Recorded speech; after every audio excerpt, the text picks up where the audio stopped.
sim.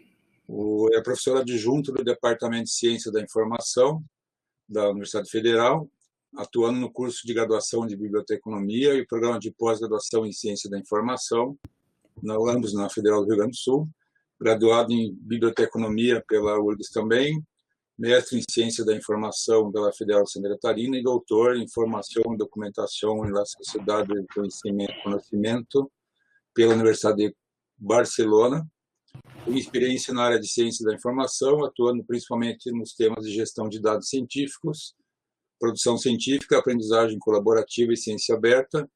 O nosso tema hoje é visualização de dados científicos no contexto da Covid-19.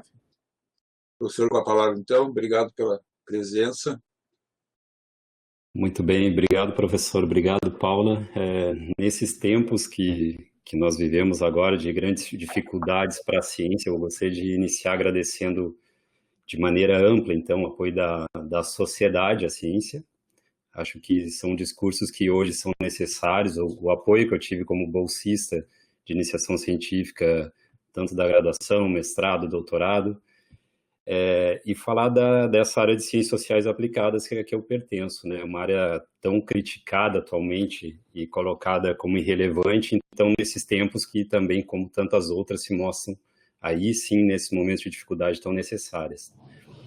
Então, nós podemos observar uma proliferação de visualização de dados científicos hoje, por isso o tema que eu trago aqui para a nossa fala, para essa apresentação em que nós temos na mídia esse momento que torna bastante propício que diversas disciplinas, perspectivas sejam colocadas a respeito da Covid-19. E por isso eu quero agradecer justamente o convite da UFPR, em nome da professora Paula, do professor Ricardo, em nome da professora Maria do Carmo, esse convite que foi realizado aqui para que nós possamos mostrar um pouco de como a ciência da informação olha, vislumbra esse cenário da pandemia, né? Nós podemos dizer que hoje vivemos, de certa maneira, e com desculpa pelo clichê, mas uma pandemia de dados, né? Nós temos todos os dias um bombardeio de informações e dados, né, que a comunicação científica filtrada pelos meios tradicionais de comunicação nos trazem até a TV, rádio, até os jornais, enfim, todas as mídias possíveis, mas que são dados que estão se modificando a todo momento em nível internacional, por isso eu pego essas aspas de pandemia de dados, que essa maneira em que estamos recebendo se torna cada vez mais necessária que tenhamos uma visualização adequada de poder, capacidade de síntese, né?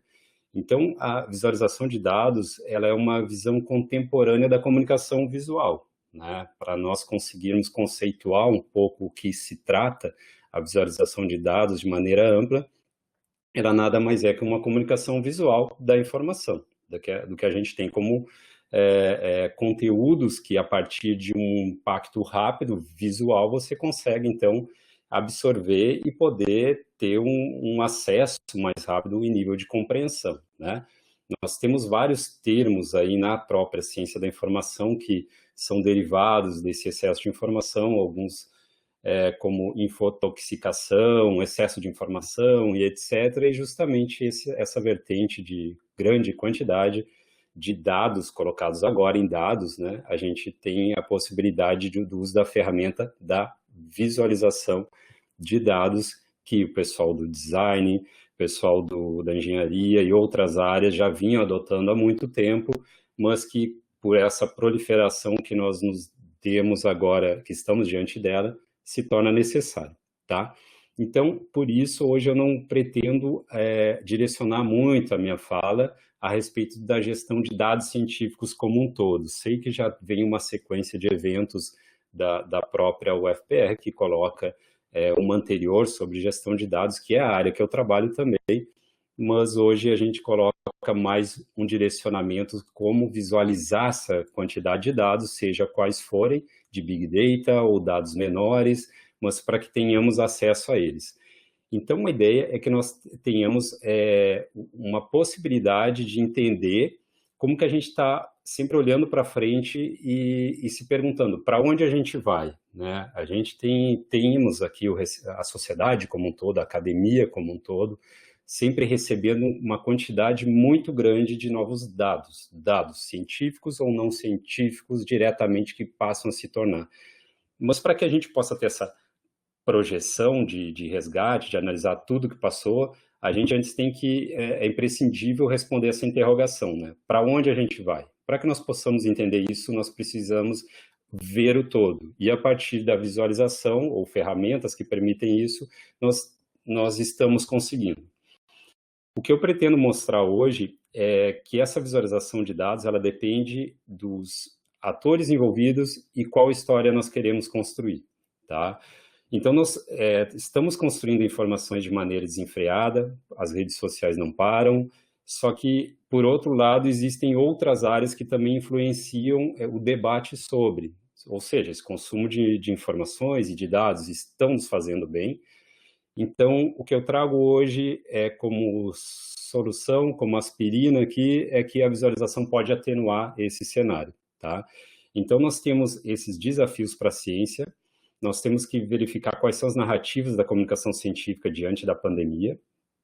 Nós precisamos verificar os canais por onde circulam esses canais de comunicação científica de diferentes tipos de narrativas. Nós temos os dados e estatísticas globais, temos as infografias e visualização de dados diante da Covid-19, e nós temos vários outros cenários ou ferramentas que se apresentam para que possamos entender essa conjuntura toda. Você pode ter webinars, podcasts, você pode ter especialistas, nós podemos selecionar alguns que mais nos convêm, alguns vão buscar o Átila, que explicaria muito melhor que eu, e não pretendo hoje dizer o que é a Covid-19 como um todo. Nós poderíamos falar de maneiras diversas para que coloquemos em sintonia desses dados científicos o que realmente a sociedade precisa para andar para frente. Ou seja, nós temos aqui dados que estamos recebendo todos os dias, que por um lado eles têm a capacidade visual, visualmente nós temos a possibilidade de verificar a conjuntura desses dados, e por outro nós temos a consequência de receber esses dados em nível político, ou seja, nós podemos ter aí políticas para distanciamento social, nós temos aí, diante dessa complexidade toda, que nós recebemos todo dia, a volatilidade de fenômenos sobre os dados científicos que não só os jornalistas nos colocam, mas que a ciência da informação também precisa colocar em última instância como ajudar as pessoas. E nesse aspecto eu gostaria então de trazer como que a ciência, como é que ela está colocando na mesa esses dados e, por outro lado, já antevendo que eu não pretendo fazer um discurso político a respeito, né, as grandes quantidades de dados que elas estão gerando, mas como elas estão sendo recebidas por um negacionismo, por outro lado, mas a gente não pode deixar de lado que dados são fatos, e o que se faz deles é outra história. Então, a minha intenção aqui é colocar hoje, por uma breve apresentação de algumas ferramentas e debatê-las aqui, em torno de 20 slides apenas, mas para que a gente possa verificar o uso que está sendo feito ou a maneira como estão sendo repassados esses dados científicos e também quais são os atenuantes do mau uso desses dados e o que acarreta a gente não colocar ele dentro de uma política de desenvolvimento científico, mas desenvolvimento científico factível dentro da sociedade e sua realidade, com políticas que realmente tenham as consequências que a ciência espera, né, a partir deles. Então, por isso eu digo que eu não pretendo aqui colocar discurso político por A ou B, favorável ou não, mas evidentemente, né, nós vamos passar por alguns aspectos de negacionismo, né, que acarretaram e ainda acarretam prejuízos no que a gente aqui espera. Acredito que todos que estão presentes ou entendem sobre ciência, sua importância, seus aspectos relevantes, não só da universidade, mas também quando eu falo da política, dos órgãos governamentais como um todo. Então, nessa introdução, eu quero dizer que a minha fala vai ser direcionada para os desafios da ciência diante das ferramentas que temos, tá? E, enfim, pretendo com isso colocar aqui para vocês não só elas, as ferramentas em si, mas para que a gente possa relacionar como a ciência da informação vê todos esses aspectos. Então, vou iniciar aqui compartilhando a minha tela.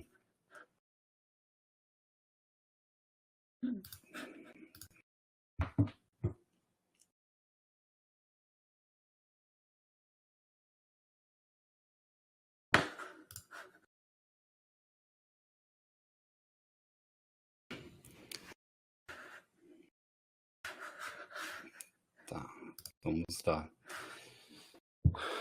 Bom, diante dessa complexidade que a gente vive hoje em dia, dos dados da pandemia, nós começamos ele para quem acompanha a linha do tempo, digamos, da pandemia, né, até que ela se tornou tal qual pandemia, quando nós tínhamos ainda uma epidemia lá desde Wuhan, na China, que teve um primeiro caso, um senhor de 61 anos foi o primeiro a falecer por Covid, realmente, até que nós tivemos o decreto internacional, né, que foi decretado pela Organização Mundial da Saúde como pandemia, e a partir disso, sim, daí eu falo essa pandemia de dados, talvez, nós tivemos uma complexidade de termos e volatilidade de termos, assim, que todos os dias nos chegam e que nós passamos a nos apropriar deles, né? Embora não sejamos epidemiólogos, biólogos, enfim, qualquer outra área relacionada que está na linha de frente, ou de pesquisa, diretamente laboratório, mas nós começamos a entender aí o que seria graus de complexidade da pandemia por níveis estatísticos, o que seria o achatamento da curva, por exemplo, que se popularizou tanto entre nós, e a evidência, a qualidade dessas evidências, né, evidência do que é evidente, né, o que não dá margem a dúvida, ou seja, a estatística por si só mostrando por A mais B os níveis de escala, de ascendência da curva, que nós não conseguimos ainda achatar em nível de Brasil, por exemplo, mas que nós temos aí países que já demonstram o êxito porque obedeceu, evidentemente, aquilo que a ciência seguiu, que a ciência passava, né? Como Nova Zelândia, por exemplo, né? A Austrália está bastante adiantada nesse sentido também, enfim. Nós temos países que demonstram sempre um olhar desde o início, esses países que eu citei, que desde o início colocaram o distanciamento social e políticas de apoio governamental que hoje já rapidamente demonstram o resultado esperado. Claro, não existe, não sou eu que vou dizer que essa fórmula mágica, porque todos os dias a gente percebe nas próprias entrevistas à OMS que não é por aí, tá? No entanto, quando colocadas essas políticas por meio de uma lógica específica em que nós temos uma transversalidade entre políticas públicas, juntamente com a ciência e o apoio necessário à sociedade nós temos sim resultados que por A mais B, anteriormente colocados, demonstram que tem esse resultado esperado, certo?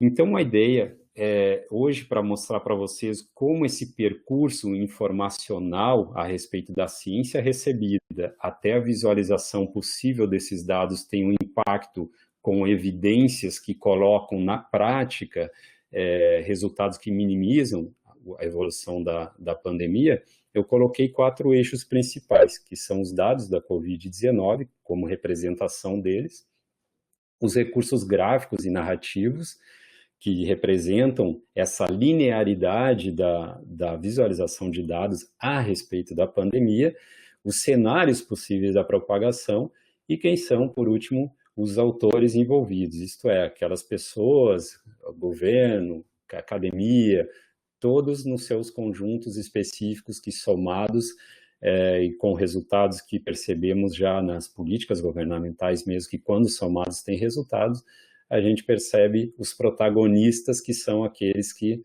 geram dados, que organizam esses dados e que também fazem a gestão desses dados de maneira que eles se tornem acessíveis e principalmente separando informações válidas e úteis das informações inúteis. Antes de começar isso também, é importante falar que o Brasil é um caso à parte bem peculiar, né? Nosso país com extensões aí continentais, né? O continente Brasil poderia ser chamado, ele coloca várias políticas diferentes que mudam a todo momento e que nós não temos aí uma linearidade, ou todos caminhando juntos de acordo com a ciência, né? Isso aconteceu e ainda acontece em outros países. No entanto, no Brasil isso se torna um agravante muito curioso, justamente pelo seu tamanho de extensão geográfica. Enquanto alguns países, como a Suécia, que iniciou com uma abertura enfim, na verdade nem abriu, manteve, né, a possibilidade das pessoas circularem sem distanciamento social, e os resultados não foram bons, para se dizer o mínimo. Ao mesmo tempo, a Suécia tem uma extensão que essa política modificada, ela pode ser rapidamente modificada, né? No Brasil, a nossa crise não é, como todos sabem, não é só a pandêmica, é a crise sanitária somada à crise política e outros atenuantes. Então, diante disso, a gente começa aqui com uma contextualização que diz o seguinte, muito básica, para que a gente possa verificar como isso tudo disperso não faz sentido, dados por si só soltos, enquanto não informação ainda não se torna tão útil como pode ser conhecimento. Ou isto aqui, nós temos dados de um lado que nos chegam por estatística, são dados que são coletados de prefeituras, de postos de saúde, etc. Enfim, diversos dados somados que nos dão essas estatísticas que nós acompanhamos aí diárias, né? Diárias, momentâneas, que se modificam a todo momento. Quando a gente consegue contextualizar isso, esses dados como representação visual, nos dá uma dinâmica muito interessante. Embora no exemplo aqui seja somente para contextualizar, até mesmo pobre, essas bolinhas que colocamos na informação, é um exemplo para que eu possa começar aqui a introduzir o tema como dados com informação a gente vai resultar em algo útil. Ou seja, uma coisa não anda sem a outra. Fica uma mesa de 3 pernas. Falta um equilíbrio se você não tiver... Se você tiver somente o visual, se tiver somente uma imagem sem os dados, não significa. E se você tiver os dados sem a imagem, ainda falta, né? Significa, mas falta. Quando a gente pensa para quem é usuário, você sabe que é similar às discussões que ocorrem sobre lei de acesso à informação, né? Se você pegar o seu Zé pedindo no balcão lá da Prefeitura de Cacimbinhas, utilizando a lei de acesso à informação, dados demográficos sobre alguma coisa, e o atendente entrega uma planilha Excel imensa para ele, ele vai desistir daquela necessidade, aquela demanda, né? Então, existe uma necessidade aí de curadoria, para que você possa colocar as pessoas de acordo com a informação que elas necessitam, mas de acordo com a linguagem possível. Por isso, a visualização da informação, ela teve uma explosão muito grande em relação à sua atenção nesse momento da pandemia. Justamente porque você tem dados que estão se modificando frequentemente e também as pessoas precisam recebê-los de maneira rápida para que possa ser compreendido, tá? Então, a gente começa aqui com um exemplo sobre a Covid da China chegada no Brasil. Uma representação muito bacana, justamente pela maneira como ela coloca de maneira muito direta, aqui feito pela Fiocruz, desde o início estimado da transmissão comunitária, no que diz respeito à disseminação oculta da Covid pelo mundo, né? Como que ela foi se alastrando, né? Nós tivemos ali os dados da pandemia que sofreu um impacto muito grande, como sabemos, ali na Espanha e Itália, principalmente. Os últimos estudos apontam que a Itália foi quem mais transmitiu, né, advindo da Itália para o Brasil depois, enfim. Mas sabemos que Espanha e Itália tiveram dificuldades muito grandes no início, e alguns outros países que negaram, falando em nível europeu, como Reino Unido e França, aquela necessidade de você ter políticas de distanciamento social, logo também sofreram um impacto muito grande. E é muito interessante a gente observar essa chegada aqui da Covid-19 até a chegada no Brasil, porque a gente tem desde o início da transmissão, em que foi para a Ásia, Aqui, no caso, nós não temos especificamente aqui a ilustração que diz respeito à Ásia, mas quando ela foi se alastrando pelo mundo, a gente vai ver isso aqui depois na visualização seguinte, mas que o Brasil teve, inclusive já vou passar aqui diretamente para que a gente possa ter uma amplitude maior. Bom, só para não abandonar antes essa aqui da Fiocruz, ela é muito interessante porque você tem de maneira muito fácil e rápido para que você possa entender como o vírus ele se propagou até chegar aqui no Brasil como entrada e depois se dissipar para a América Latina desde o primeiro caso. Mas nesse aqui, onde nós temos uma visualização desde o 35º dia, em que nos mostra a Universidade Johns Hopkins e o Ministério da Saúde, essa síntese aqui gráfica, o Brasil é muito peculiar porque ele teve muito tempo, digamos assim, tratando-se de pandemia, algo que ainda quando não pandemia, mas enfim, até chegar à pandemia, o Brasil teve aí um tempo para se preparar, para verificar o que estava acontecendo nos outros países, e por isso eu dizia antes que eu não pretendo entrar em discurso político, mas sem negar os fatos, o Brasil teve um tempo de preparo que foi possível, que foi necessário se preparar para, só que o negacionismo dos dados fez com que o Brasil tivesse um impacto muito grande, como se houvesse aberto suas fronteiras para a pandemia, com uma faixa dizendo bem-vinda à Covid-19. Então, esses fatos que aconteceram em todo o mundo e outros países também caíram nessa armadilha de priorizar a economia e outros fatores, levou o Brasil, sim, a crise que nós temos hoje, que somaram as duas, né? A sanitária, a política, enfim, por outros fatores, mas no que diz respeito à crise da saúde, que interfere a transversalidade dela com a política, estamos numa situação não confortável, digamos assim. Então, esse segundo gráfico aqui, da Universidade Johns Hopkins, ela se tornou primeiro que a Johns Hopkins ela se tornou uma referência internacional no que diz respeito a representações de visualização de dados sobre o impacto da pandemia em cada país. Por quê? Ela simplesmente viu que poderia, por A mais B, trazer esses dados dos órgãos oficiais de cada país, sintetizados num único portal, no seu portal, e colocá-los à disposição para que governos, sociedade, tivesse acesso e verificasse a evolução da pandemia e, através desse portal, ter políticas de desenvolvimento de estudos, estratégias de desenvolvimento de estudos para você tomar decisões sobre distanciamento social, sobre como fazer abertura, fechamento de comércio, achatamento da curva sempre como horizonte, enfim, várias atenuantes possíveis, certo?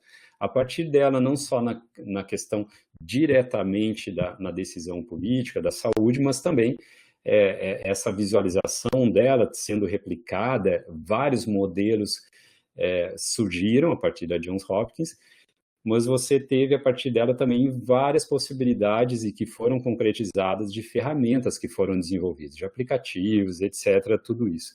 Então, nesse outro slide aqui, eu gostaria de mostrar ou chamar a atenção para esse 35º dia, o quanto você consegue sintetizar de informação aqui graficamente em pouco detalhamento, porque você tem na visualização de dados uma soma de fatores. Você tem impacto visual, ou seja, você tem aqui a questão de cores, harmonização, e você tem aqui a distribuição de categorias, do que você precisa colocar. Você fazendo um conjunto transversal desses fatores, você consegue transmitir, e de maneira mais sintética possível, tá?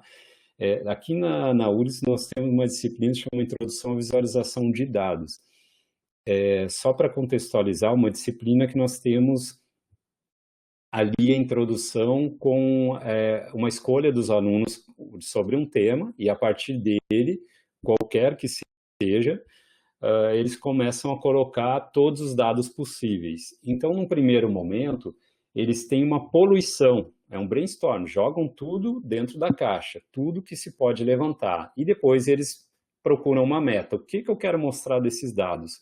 Então, até a última aula, eles precisam demonstrar ali uma visualização em que todas as aulas eles foram fazendo limpezas. Eles foram limpando aqueles dados, tirando aquilo que era obsoleto, inútil, não válido, para trazer informação válida, contextualizada em categorias e dados atribuídos. Quando eles conseguem colocar a visualização de impacto, as cores, a harmonia e também somente aquilo que é necessário, aí a gente tem um trabalho finalizado, eles apresentam um seminário, enfim, tá? Quando a gente vê esses gráficos que são resumos de matérias que vemos na mídia tradicional cotidiana, ou numa revista, uma grande matéria investigativa, tudo isso, essas visualizações, elas passam por uma triagem muito grande, não só dos especialistas que fazem, os designers que fazem as visualizações, mas também elas recaem sobre quem fez a matéria. Obviamente que aquela pessoa deve se ver representada nela. Quem faz um texto deve verificar se representa aquilo que ele realmente gostaria de demonstrar, de repassar ao seu leitor. Então, aqui do 35º dia por país, nós temos aqui uma ilustração interessante que faz uma proporcionalidade entre as mortes registradas e os dias transcorridos após o registro da 50ª morte, né? E aí aqui a gente tem um comparativo do Brasil, assim, né? Como foi rápido essa aceleração a respeito, desde o dia em que nós chegamos aqui, tivemos o primeiro caso no Brasil, né? Então, nós tivemos aqui o início estimado da transmissão comunitária, dia 4/2, e o primeiro caso confirmado de viajante, dia 6/2, tá? Então, vocês percebam aqui, como eu falava antes, que nós tivemos um tempo estimado relativamente alto para preparar o país assim, para isso que estava chegando, a pandemia, e aqui a gente tem essa proporção sobre o número de óbitos, tá? Então, esse gráfico aqui ele é fantástico por isso, o quanto ele consegue sintetizar todo esse aspecto. Então, seguindo ainda nessa demonstração de algumas visualizações que nos trazem a representação de fatos, de conjunturas, de informações, de linearidade de temas. Então, aqui temos a escalada do coronavírus e a troca de ministros, né? É um tema que acho que dói para todo mundo, né? Quem se preocupa, não só consigo mesmo, mas, enfim, está tomando alguma medida e acredita na Covid-19, que não é algo, enfim, surreal, é algo que realmente está acontecendo, quem utiliza máscara, enfim, quem acredita na ciência, eu quero dizer, nos dói ver isso, né? Mas é o fato de 3 ministros, sendo um deles não profissional da saúde, que está ali, e os resultados falam por si só, não me estendo neles, mas são fatos que mostram que somente saber informações sobre logística não colocam capacidade para você administrar a área da saúde, enfim. Mas o que ocorre aqui, a gente ter uma visualização dos casos registrados, proporcional aqui com o período, em que nós temos ali uma escalada de 3 ministros, desde o Mandetta, lá no primeiro caso de Covid no Brasil. Então, nós passamos lá o Nelson Teich, o Teich, ele é exonerado do cargo logo depois, né, pede, na verdade, né, para essa saída. E depois assumindo o Pazuello. Essa escalada, se nós colocarmos isso, e vejo que não é um gráfico que tem um cunho político, mas um gráfico real de fatos, né, que falam por si só, essas escaladas, assim, elas são, se você colocar ainda sobre essa visualização de dados outras atenuantes para discutir a respeito dessas mudanças de ministros, você verifica que existe ali agravantes que são consequências da administração política que, colocada sem uma continuidade, sem uma linearidade de gestão pública, aumenta o número de registros das pessoas infectadas pela pandemia, tá? Então, por isso, o título vem muito bem a calhar sobre a escalada do coronavírus, tá? Colocando-se aqui 3 ministros da saúde, né, da maneira que ocorreu. Você pode, a partir desse gráfico aqui, inferir outras discussões a respeito deles, mas que ele, por si só, já demonstra o agravante que é você ter o controle pandêmico com as trocas da maneira que ocorreu no Brasil. Então, um gráfico muito limpo por isso. Ele traz aqui para a gente a proporção de casos registrados com os casos diários, demonstrando a troca de ministros, como essa escalada se deu, e a partir disso, desses poucos fatores, a gente consegue ter uma expressão e capacidade de síntese muito grande a respeito do que é essa informação a respeito de um recorte muito específico dentro da pandemia. A política proporcional ao aumento dos casos dos casos de Covid-19, tá? Então, por isso que eu trouxe esse exemplo que me pareceu muito rico. Daí a gente passa para outro aqui, que é a metodologia de divulgação e visualização dos dados da Covid-19 antes do mês de julho de 2020. Então, por um lado aqui, a gente tem os números da doença de casos por estado e do outro, as mortes por estado, tá? Então, a gente tem aqui uma síntese que ele coloca tantos casos e mortes acumulados no Brasil, você coloca ele nessa proporção de mortes e casos com um impacto visual que você tem de cores, muito simples, em que nós percebemos aqui duas cores, não mais. Não está me ouvindo? Estou ouvindo. Dá uma interrupçãozinha. Tem uma mensagem ali embaixo do teu slide de compartilhamento da tela. Você clica no ocultar ali que ela desaparece. Ah, tá. Aí, às vezes, a gente não enxerga os números embaixo. Tá. Pode seguir. Ah, perfeito. Bom você ter avisado. Tá. Isso, agora sim. Tá. Então, assim, ó, a visualização de dados, ela, embora inédita quanto à sua urgência pelos dados que chegam e a imprevisibilidade desses dados, eles acarretam cada vez mais soluções, necessidade de soluções sobre visualização, que nos trazem a velocidade necessária para que elas sejam representadas por meio de imagens, por meio de gráficos e infográficos. Então, quando a gente traz, e principalmente tem ocorrido, infografias por meio de mapas, que é o que cabe pelo distanciamento social, pelas regiões, para que a gente tenha uma análise em nível global da Covid-19 e regional também, a gente começa a utilizar muito os mapas geográficos para isso, tá? Então, as prefeituras, os estados, enfim, né?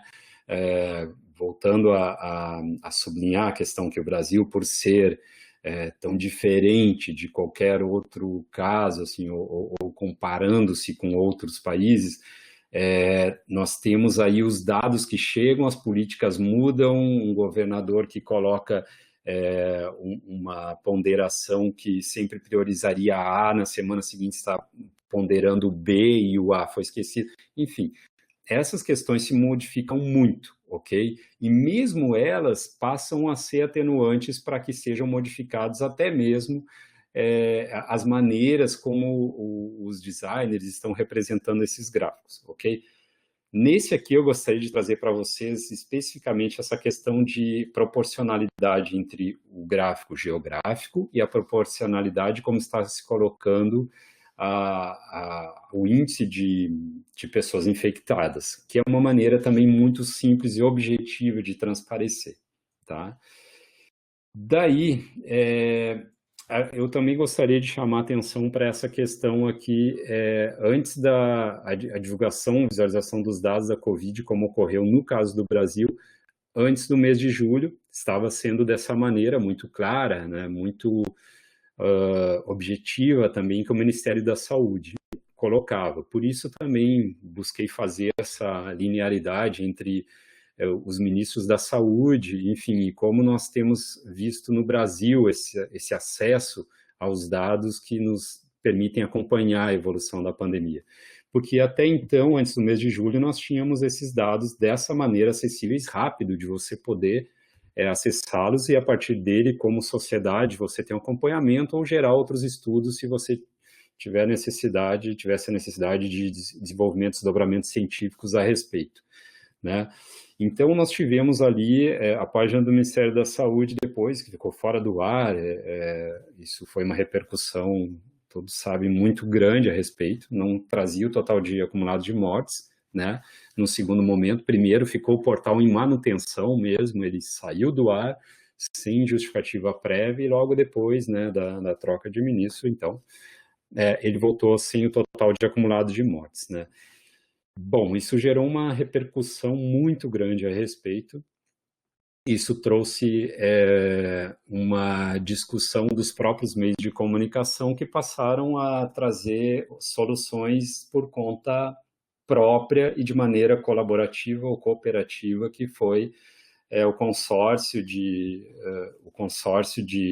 canais de mídia que agora apresentam, né, como sabemos aí, por sua independência, né, Folha de São Paulo, Globo, UOL, e me escapa algum outro, que trazem, então, juntos um acúmulo de toda a soma das prefeituras em nível nacional e colocam ali seus dados sem depender do Ministério da Saúde, justamente porque ocorreu isso antes, agora, enfim, ainda existe aí problemas a respeito dessa transparência de dados, então são questões que ocasionam essas decisões, mas que aqui eu quero trazer para vocês o quanto a falta de visualização ela pode impactar em diversas repercussões, que uma delas é como a mídia toma proveito dos canais oficiais do Ministério da Saúde e a falta deles acarreta, então, uma consequência de falta de informação para a sociedade como um todo.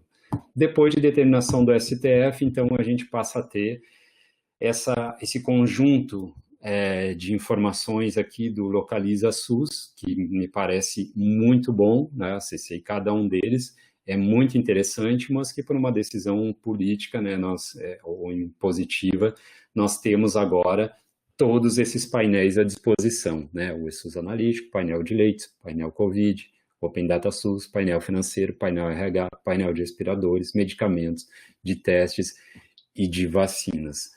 Então, a gente tem, não só pelos órgãos oficiais, mas também vários outros e aplicativos, e mais adiante eu demonstro alguns mais, que são da própria sociedade civil também. São muito, muito importantes, interessantes e talvez até subutilizados. Mas todos eles necessitam de informações oficiais. Evidentemente que, por isso eu faço essa demonstração de escalada, quando o Ministério da Saúde evidencia dados, permite que todo o restante da academia, da sociedade civil e etc., possa gerar dados visíveis por meio de impacto que a visualização nos permite, que são esses, os dados primários, secundários e os privados. A gente tem essas três categorias de tipos de dados sobre a COVID, que são, nos primários, os testes realizados para determinar a infecção pelo vírus e presença de anticorpos, os registros, que são as internações em leitos clínicos, enfermaria, intensivos, UTI e mortes. Desses dados primários, nós temos aí diversas discussões a respeito já, né? A Alemanha, por exemplo, já criou uma legislação própria lá sobre dados privados, que são aqueles dados sensíveis, né? Na verdade, aqueles dados de pacientes, né? Que depois esses dados primários, que eles entram na terceira categoria, como dados privados também, são aqueles dados que nós temos de pacientes que internados, são registros particulares, pessoais, esses dados sensíveis, que seria interessante termos o acesso a ele para que possa avançar a ciência a partir desse estudo, porque se olharmos para trás uma história recente, nós tivemos aí a H1N1, nós tivemos aí um exemplo em que os dados não foram registrados tanto quanto se poderia e hoje fazem falta para a ciência, porque evidentemente foi uma questão emergencial, tal qual repetimos agora na história com a pandemia da Covid, e nós temos que atender e resolver, enfim. Mas esses dados sensíveis, dependendo da análise e solução clínica, os dados clínicos, eles não são resguardados, esses dados se perdem, né? E existem iniciativas diversas de hospitais, por exemplo, tentando fazer intercâmbio de dados, e entra uma questão também da própria lei, tá? Que não permite tudo isso.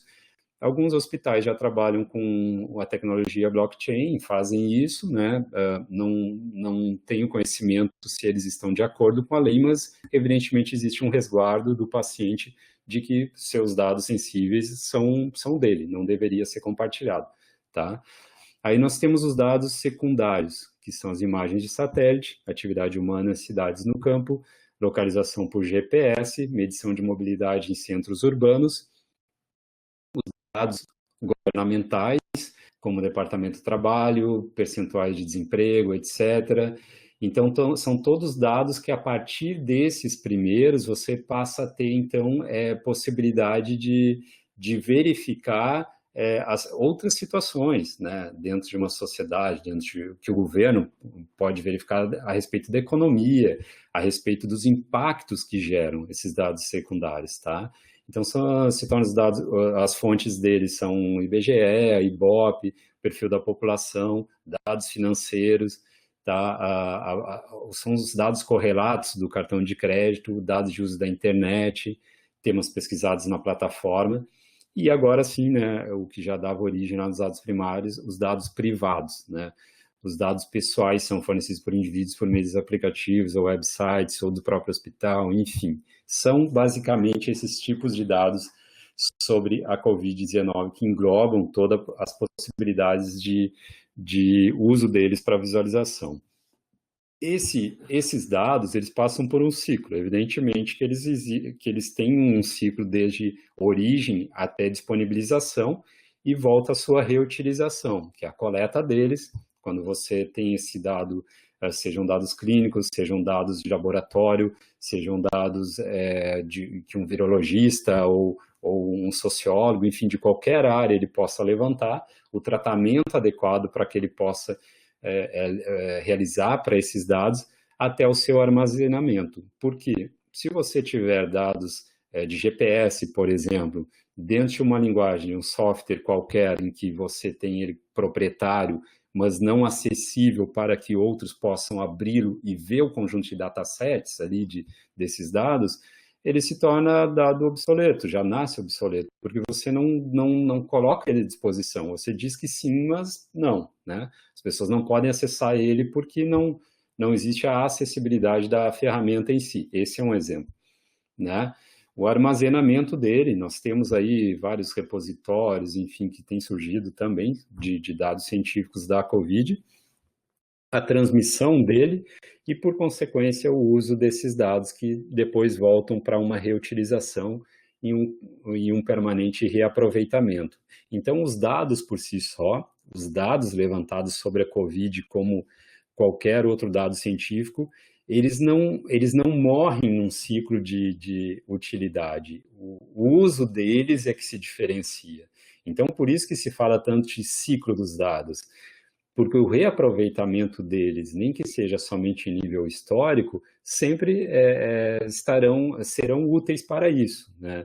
Então, dados que você torna ele obsoleto depende do contexto que você, ou a pergunta que você faz para esses dados. Para qualquer dado científico isso serve, isso vale. Para visualização de dados, nós temos essa premissa como o coração ou o pulmão ou qualquer outra parte que seja vital aí para você colocar que uma pergunta bem elaborada é a alma de uma boa visualização de dados, o que nós queremos mostrar a respeito dele. Então aqui eu gostaria de mostrar para vocês, eu vou pular direto para essa outra que já sintetiza, sobre achatamento da curva. Esse termo aí que nós temos nos deparado todos os dias sobre a maneira que nós podemos sair dessa confusão, que estamos em todos os sentidos, né, nos passa pela necessidade do achatamento da curva, né? Então, o achatamento da curva, ele vem de um uso já bastante antigo, né? Digamos não, são 3 anos aqui, nos coloca o Centro de Controle de Prevenção de Doenças, né, um órgão norte-americano, em 2017, que ele nos colocou, eu busquei aqui até colocar ali já traduzido para uma melhor compreensão rápida aqui, de como retardar o pico da epidemia. Esse gráfico foi muito elogiado, foi muito, na época, utilizado, inclusive, para H1N1, e que ele volta a fazer parte agora do nosso cotidiano, desde 2020, quando a gente tem a The Economist que passa a adotar ele novamente agora para a pandemia. Né? Esse gráfico de achatamento da curva, como visualização, nos traz muito conhecimento científico, em poucas escalas. Né? Nós temos aqui a proporção do número de casos proporcional ao tempo desde o primeiro caso. Né? Nós temos aqui 2 informações. Né? Então, o que nos mostra a curva é que sem medidas de controle, a coisa só sobe, né? Só vai. Né? Com medidas de controle, reduzem o contágio. Né? Com medidas de controle, capacidade do sistema de saúde está nessa linha aqui. Se o sistema de saúde está nessa linha aqui, nós temos que colocar o achatamento da curva o mais próximo possível dessa capacidade. Assim, nós temos a possibilidade de atender pessoas de acordo com o que a nossa infraestrutura oferece. Não entramos naquelas decisões trágicas que vimos acontecendo no mundo inteiro, de médicos tendo que escolher quem salvar, enfim, e várias outras nuances que aconteceram. O importante disso tudo é que nós temos uma visualização muito simples para que as pessoas possam entender, e a partir dela foi disseminada, replicada, reutilizada, adaptada diversas vezes em muitos canais de comunicação e mídia, para que a gente possa, a sociedade possa ter uma compreensão de impacto rápido quando liga a TV, quando abre o seu jornal, enfim, e para ser discutido, se você escuta somente o áudio, o rádio, enfim, qualquer outra nuance. Mas aqui eu achei interessante trazer, porque esse achatamento da curva, a partir de um gráfico, uma visualização de dados, se tornou tão expressivo, tão comum, tão cotidiano para a gente, e é algo que a gente está resgatando lá de 2017, antes já publicado, uma readaptação que agora nós vemos ele no nosso cotidiano. E que se a gente colocar lá no Google, se vocês tiverem oportunidade aí de abrir uma aba, podem colocar mesmo em português, no caso eu escrevi em inglês, o achatamento da curva aqui, mas nós temos várias adaptações a respeito. Né? Nós temos aí, tem até memes que surgem sobre, tem o Flatten the Cat, outros colocam um gatinho por cima, enfim. Mas nós temos aqui essa utilização entre proporção de capacidade sanitária do meio do governo, por meio do atendimento de saúde, em relação à proporcionalidade do aumento de infectados, que daí passa a ser comparado com o distanciamento social e outras atenuantes, todos a partir dessa matriz, tá? Então, esse é um outro aspecto que eu trago a respeito da visualização de dados enquanto matriz, enquanto ela se torna, por meio do senso comum, algo aceito, algo compreensível, e a partir desse coletivo de compreensibilidade permite a gente avançar a transparência, o conhecimento científico por meio da compreensão que as pessoas têm sobre algo em comum, tá? Então, a gente tem aqui agora o aspecto da curva exponencial, né, que saiu lá no Washington Post em 14 de março. Né? Nós temos aqui uma variante do achatamento da curva, mas é a curva exponencial, que é simplesmente aspectos de aumento da curva, de proporcionalidade, de multiplicar conforme nós temos aí o avanço da propagação da doença. Ou seja, no Brasil nós estamos, se eu não me engano, na média de 1.000 casos diários, né? Uma média exponencial de infectados, de pessoas, de óbitos, né?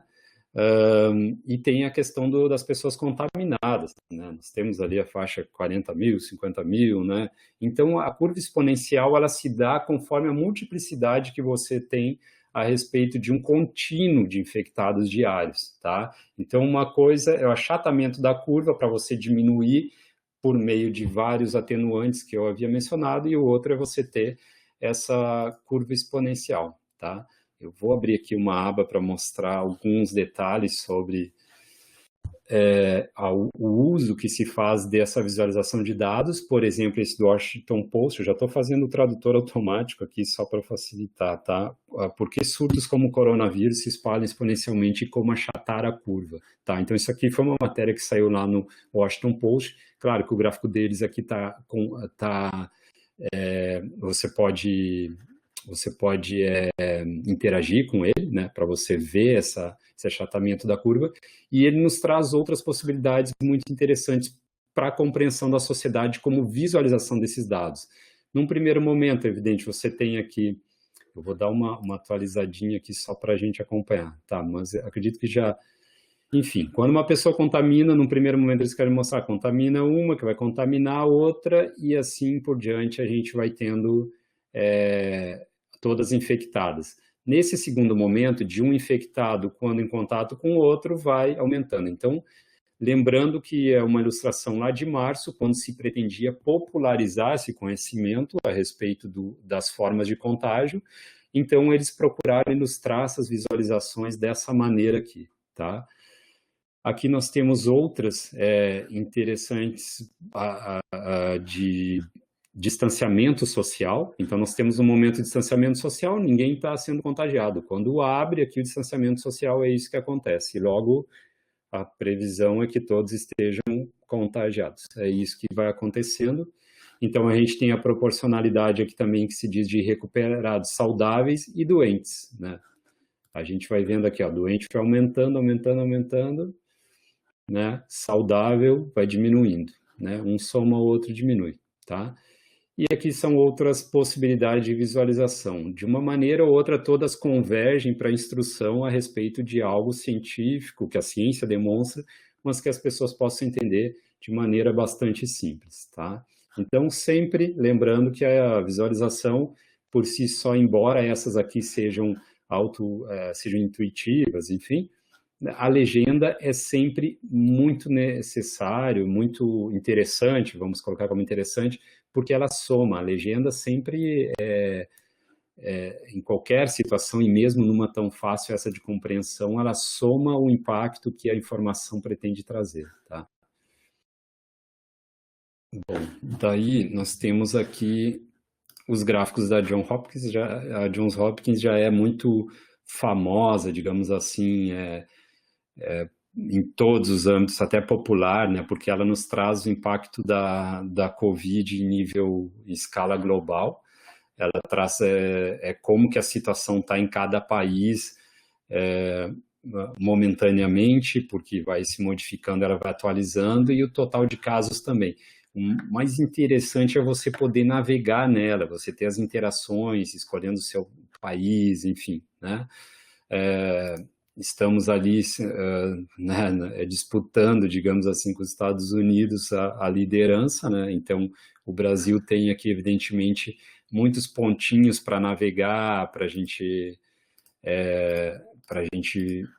verificar possibilidades aqui desses dados, né, que estão sendo representados, mas para a gente não ficar muito tempo nela, então eu quero trazer aqui outro exemplo também de achatamento da curva por um veículo que eu gosto muito, que é o Nexo. Ele tem uma capacidade, e traz como exemplo, sempre que vários assuntos estão ocorrendo, a nossa mídia que recorre a ele para pegar logo assim uma síntese de representação gráfica, seja por infográficos ou outro tipo, para utilizar para sustentação de matérias, né, aqui em nível nacional. Então, aqui é um gráfico que outra vez pega, né, o modelo de achatamento da curva, né, da CDC, e que nos mostra o número de infecções e tempo a partir do primeiro caso em país. É a mesma coisa. Esse gráfico ilustrativo, ó, eles falam feito pela The Economist, baseado no estudo CDC. Capacidade do sistema de saúde do país. Essa aqui é uma matriz muito clara disso aqui, o que a gente está vendo em outros canais de comunicação, tá? visualizações baseadas em dados secundários. Aí eu gostaria de trazer, entre vários que existem, alguns exemplos como transparência Covid-19, tá? Secundário porque a gente tem conjunto de dados, são dados aí que são datasets, são pacotes de dados, digamos assim, que eles são disponibilizados para você poder reutilizar da maneira que for. São dados que você pode utilizar no aplicativo, você pode utilizar como parâmetro de estudo. Várias universidades já estão colocando, por exemplo, seus acompanhamentos, logo eu vou trazer um aqui da própria URGS, de dados sobre contaminados e recuperados, enfim, da Covid-19, né, de representação geográfica, né.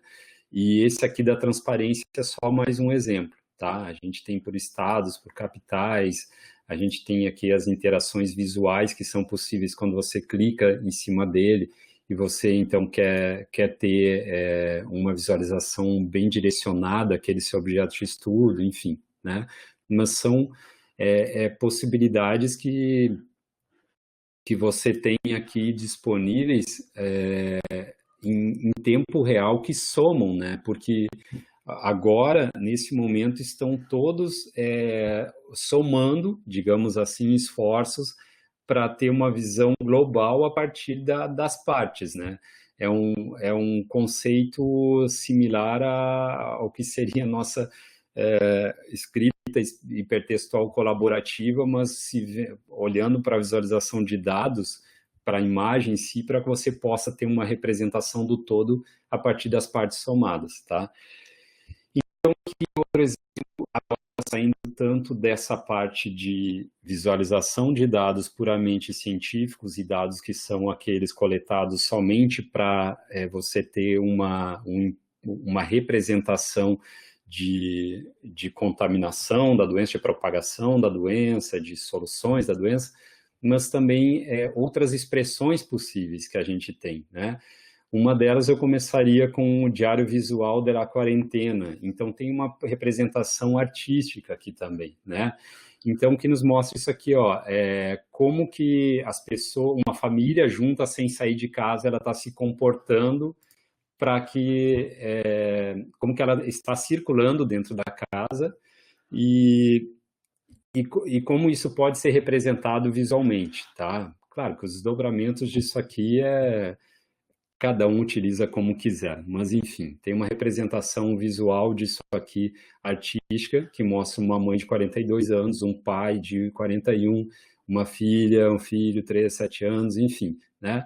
E que a gente tem aqui os cômodos da casa, habitação 1, 2, 3, a sala, a cozinha, o banheiro 1, 2, enfim, a gente tem uma cor para cada um atribuída e a gente vê aqui, ó, a mãe de 41 anos, ela está no quarto, vamos ver o que tem aqui embaixo, não tem nada de... tá aqui, nós temos os horários aqui, né? E o que ela fez? Das 7h30, 8h30, será? Do quarto, ela ficou no quarto, foi para a sala, é como se ela tivesse uma tornozeleira nesse gráfico aqui. Então, qual o comportamento dela dentro da casa? Lembrando que é uma visualização artística, né? Então, nós temos aqui outras, né?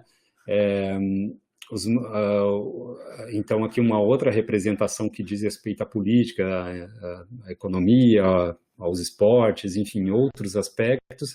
Aqui da Espanha, né, o Sanches, né, como que desde a chegada desde o início da pandemia, como isso tudo evoluiu, mas que a gente possa entender isso talvez como um joguinho, que seria essa representação, até que o rei renuncia a herança do seu padre, enfim, né, que são fatos políticos, né, e econômicos que aconteceram, e você vai visualizando eles de maneira artística. Tá? Então aqui, ó, a pessoa, os tipos de pássaros que ela viu num dia e etc, né? É muita coisa sobre voos, sobre outras coisas, os voos na pandemia quando estão saindo de Barcelona para outros lugares, na Espanha, enfim, são os diários da quarentena. Daí tem o outro que é o Data Selfie Quarentena. Esse aqui você tem uma interação já a partir dele. Não é esse aqui ainda, mas enfim. Isso aqui é também uma visualização artística a respeito.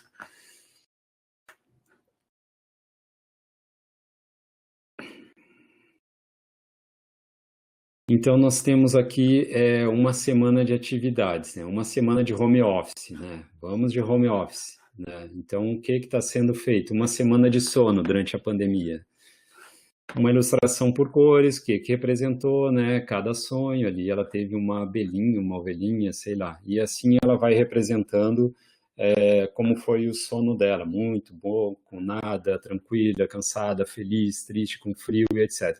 Uma semana de leituras. Tudo isso dentro da pandemia. Isso aqui é um trabalho que uma professora fez, inclusive, com alunos durante esse tempo agora de pandemia, para que cada um representasse a sua realidade e como trabalho da própria disciplina.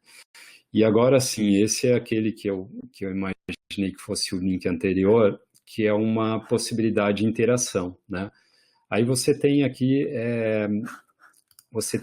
as atividades, né? Durante as últimas semanas, quanto tempo você gastou nessas atividades? Escrevendo, coloco aqui, vou colocar qualquer coisa, música, projeto, desenhando, são níveis de proporcionalidade, de pouco a muito, né?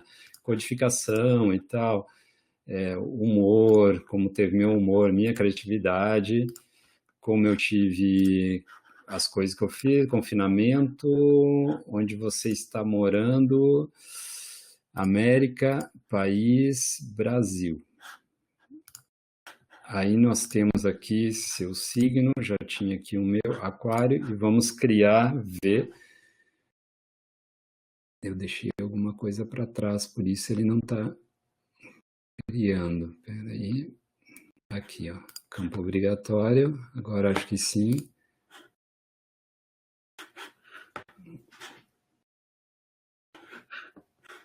E daí nós temos uma arte criada a partir das minhas respostas. Ela soma um conjunto depois de arte tornada pública por outras pessoas que responderam.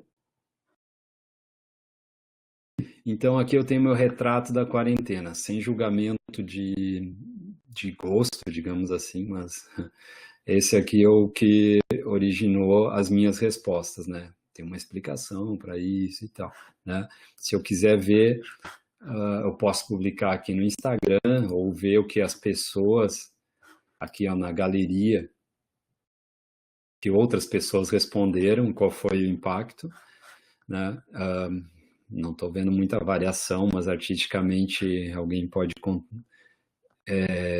fazer uma discussão a respeito, mas enfim, aqui tem um lugar, uma pessoa lá da Itália, outra da Rússia, outra da Áustria, Suíça, né? Enfim, pessoas no mundo inteiro aí respondendo e criando imagens a partir disso, para trazer um pouco de representação artística.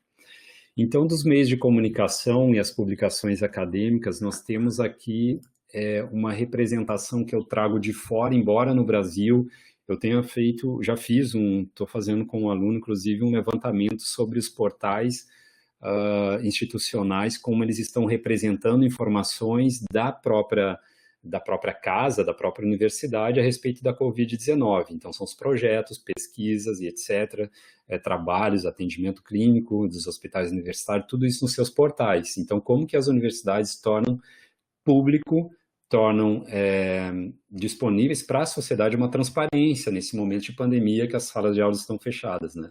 Então, nós temos isso aqui para trazer de fora, de outra universidade, mas no Brasil a gente tem isso praticamente em todas, né? E dentro dos próprios portais, a gente pode verificar vários recursos de visualização de dados que são justamente uma síntese daqueles trabalhos que vêm sendo realizados pelas universidades. Eu vou acelerar um pouco isso, tá? Mas é só para passar essa mensagem sobre as variações, as possibilidades de visualização que cada universidade está adotando. E esse aqui, que agora eu coloco, são as considerações antes de criar outro gráfico sobre o Covid-19. Então, como começaram a surgir diversos gráficos utilizados não só pela mídia oficial, digamos assim, mas as pessoas também começaram, a sociedade civil, a adotar gráficos e outros, então começou também a ser levantado um debate sobre, de maneira que você possa sintetizar, claro, que é o objetivo dos dados científicos serem demonstrados de maneira visual, mas que você tem um compromisso também de não desinformar. quando você erra na maneira que você está expondo esses dados, certo? Então, nós temos aqui exemplos que são para entender os números, você vai ter que usar os dados primários, você vai ter que demonstrar ele de acordo com aquele texto associado ao contexto, você vai ter que agregar informações, enfim, tá? A gente não pode ficar em todos eles aqui para não tomar muito tempo, mas, enfim, você tem que pegar sempre princípios básicos. E quando a gente fala em princípio, a gente acaba voltando a esse gráfico de achatamento da curva, que é tão necessário, tá? E aqui eu quero colocar um exemplo da casa aqui, mapas da Covid-19 da URGS. Então, nós temos aqui os pesquisadores que colocaram em evidência várias possibilidades de interação e de você ter uma capacidade de síntese sobre a Covid-19 no litoral gaúcho, metrópoles, casos nos povos indígenas. Então, são várias categorias, não só locais, né? A gente está colocando aqui Amazonas, o mundo, etc.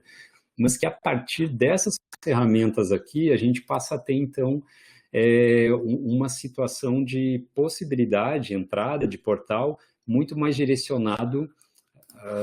Eu não vou entrar nos mapas interativos diretamente, mas que a gente pode ter muito mais direcionado no link da própria universidade. O carregamento de dados científicos é feito diretamente na casa, na fonte. Você tem ferramentas próprias para isso. E você consegue fazer duas coisas ao mesmo tempo. Uma é aquilo que eu dizia a respeito da transparência. O trabalho, sim, não para. A ciência não parou nas universidades. Estamos muito avançados, acelerados, em nível geral, digamos assim, porque eu não sei de todas. Você demonstrar isso, como você está estudando, quanto você está colocando a atenção da universidade em cima, e por outro você consegue também colocar aí um canal de comunicação que reúne, você reúne, né, a ciência da universidade em canais próprios, tá?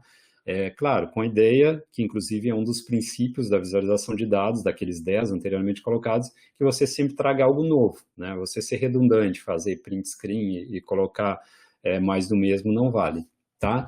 Então, já estou caminhando aqui para a finalização para falar sobre mais um aspecto de resgate histórico, digamos assim, o que tem de novo em tudo isso aqui, né? A gente tem feito aí estudos, estamos disponibilizando estudos sobre visualização a todo momento, né? A ciência está sendo disponibilizada visualmente, né? Se nós olharmos para trás, tem um livro que eu adoro, que é esse aqui, o Mapa Fantasma, tá?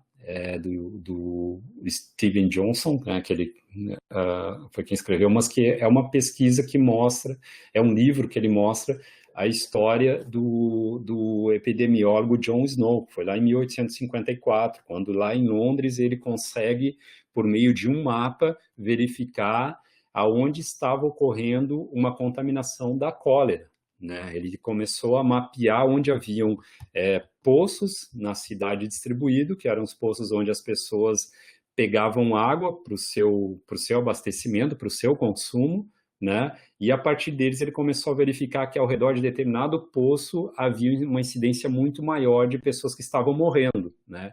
Então, foi uma das primeiras visualizações de dados da história, entre outras, mas essa teve tanto é que tem um livro, se torna um romance a respeito, né, sobre tudo que envolve. Ele pega um mapa da cidade e começa, a partir dele, delimitar, e a partir dessa delimitação ele consegue localizar o poço que foi contaminado por meio de uma criança que havia defecado e haviam colocado as fezes dentro de um poço, e as pessoas estavam bebendo daquele poço e assim se contaminavam muito, né? É claro que se dissipou para outros poços também, mas aquele especificamente era onde as pessoas bebiam, praticamente já estavam morrendo nos instantes seguintes, já estavam contaminados por cólera, enfim.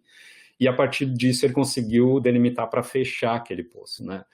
Então, o paralelo que eu estou fazendo entre tantas ferramentas, eu estou trazendo isso aqui da USP de 2020, por exemplo, né, agora. Então, nós temos aqui ferramentas e aplicativos, entre outros vários. Esse nos traz a possibilidade de você colocar, você saber as pessoas contaminadas na sua rua. você tem as informações públicas, os órgãos oficiais, que colocam para você poder fazer um download daqueles dados, jogar em cima desse mapa e você saber quem são seus vizinhos contaminados, você pode buscar pelo seu CEP, enfim.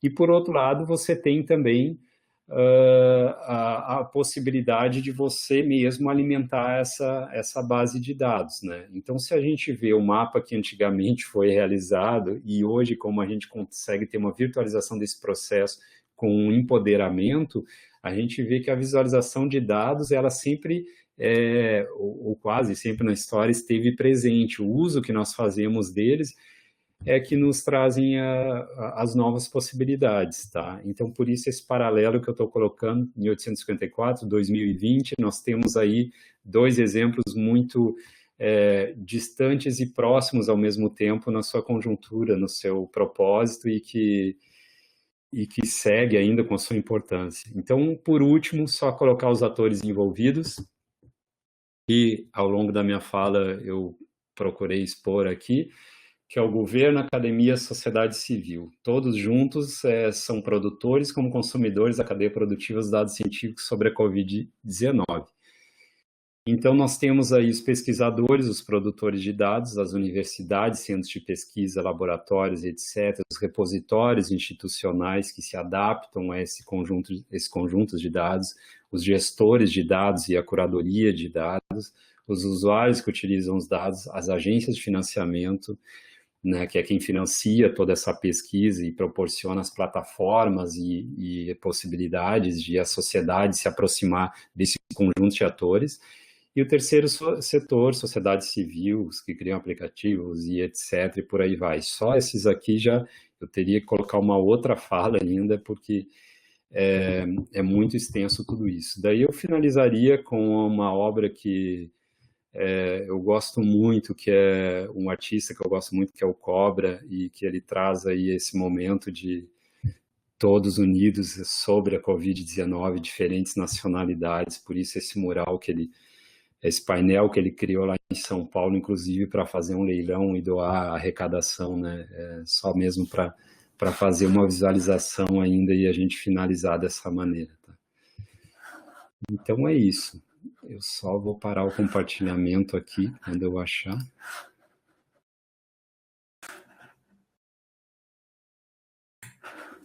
É isso aí. Seu áudio, Ricardo. Tá sem áudio, Ricardo. Desculpa aí. Agora sim, então, parabéns e obrigado de novo pela tua presença. Foi uma apresentação com muita informação e eu já quero ligar aí com perguntas e algumas inquietações. É isso, Paula? Sim, isso mesmo. Uhum. Tá?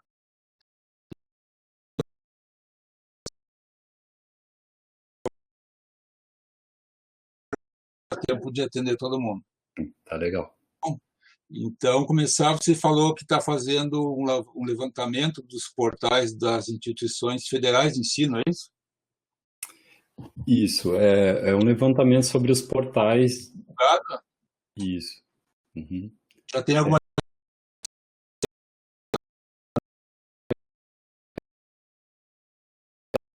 Temos já um levantamento que nos mostra aquela hipótese, sim, de que existe muito conteúdo disponível sobre a Covid, que as universidades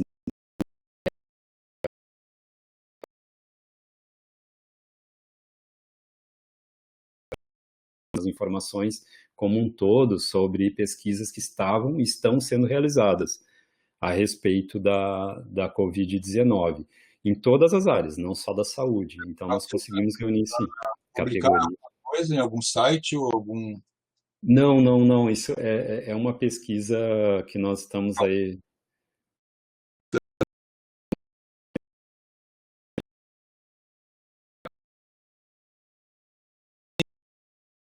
aí desde que começou a pandemia, é essa busca pelos links, né? Você apresentou aqui uma dúzia de links, já teve um ou dois que já foram indicados ali pelas pessoas que estão assistindo, né? Mas aí te pergunto, essa lista toda de links, ela vai estar na tua apresentação ou está em algum site teu? Sim, esse PowerPoint aí que eu transmiti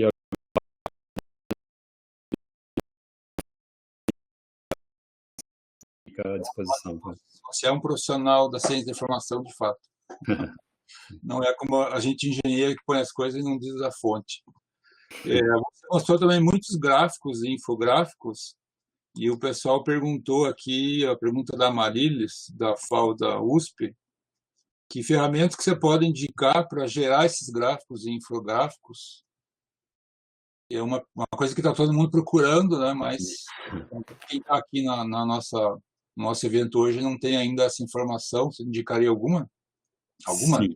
Bom, um que não seja o Canva, que é o mais conhecido. Bom, existem várias ferramentas aí que são abertas, mas muito simples, aqueles modelos que são modelos prontos. Se você não pagar para ter acesso mais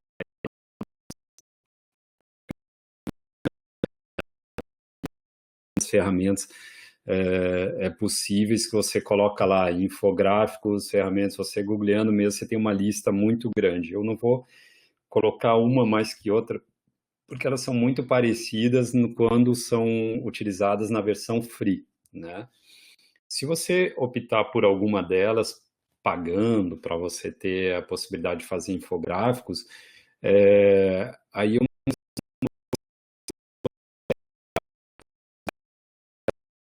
ferramentas. A outra possibilidade é você saber linguagem R, você saber trabalhar com gráficos, com dados, para você, a partir deles, você ter uma representação gráfica. Mas aí você tem que trabalhar mais com programação, né? Trabalhar mais a parte. Essa pergunta ela se torna tão aberta porque depende do que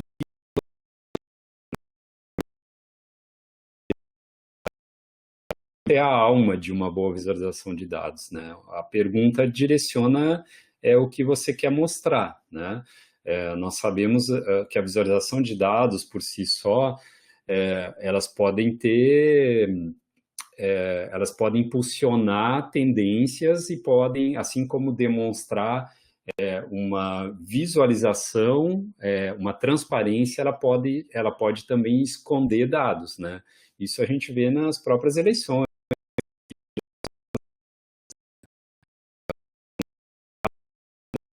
Eleições lá, em que o Nicolás Maduro ele colocava na mídia televisiva o percentual que ele estava em relação ao segundo colocado de votos, de intenções de voto, o número que ele ficava, assim, o gráfico era enorme, ele estava 1% em relação ao segundo, e o segundo estava um anãozinho assim embaixo, né?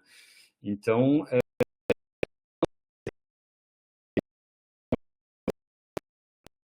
de elementos pré-determinados, você, a partir dele, pode ter a seleção daquilo que você realmente vai colocar de elementos e até mesmo a escolha das ferramentas, né? Se vocês colocarem aqui, ó, vou colocar aqui no DataVis, vamos ver se eu consigo abrir aqui, ó, DataVis alguma coisa. Tem muitas ferramentas aqui, ó, no DataVis.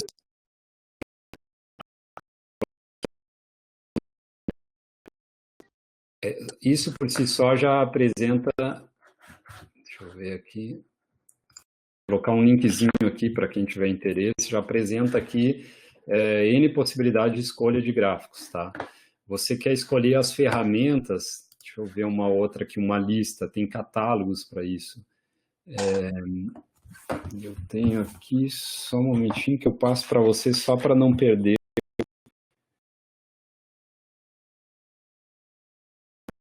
Selection.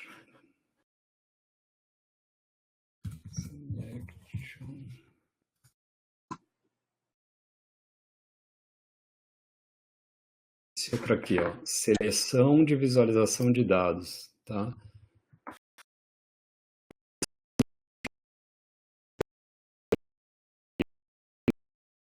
Seleção possível de vários conjuntos de dados. Você coloca aqui, dependendo da finalidade e como você gostaria, similar, mas distante daquela escolha que a gente faz quando quer representar dados lá do Excel, né? A gente vai representar ele como? Vai ser pizza, vai ser torres, né? Então você já tem um certo gosto, né? Uma certa preferência sobre, né? E aqui ele nos dá essas N possibilidades em que você pode imaginar esse conjunto de dados que eu tenho encaixa melhor como, tá? Então, esses dois links aqui são dois catálogos assim que dá um bom começo para isso, para você ter uma proporcionalidade dos datasets que você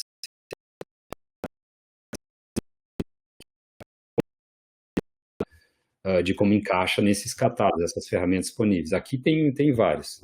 Tá, vou passar uma sugestão aqui do nosso espectador, o Getúlio, que falou que usa o Tableau, né? O Tableau ele tem uma versão free também, né? Só que a exigência dele é que tudo que você faz é publicado na nuvem no site do Tableau. E tem muitos tipos de mídia que usam o Tableau. Então, se você entrar lá no Tableau, na plataforma tableau.com e olhar as publicações gratuitas, você vai ver muitos canais de mídia, né? De jornais. Tableau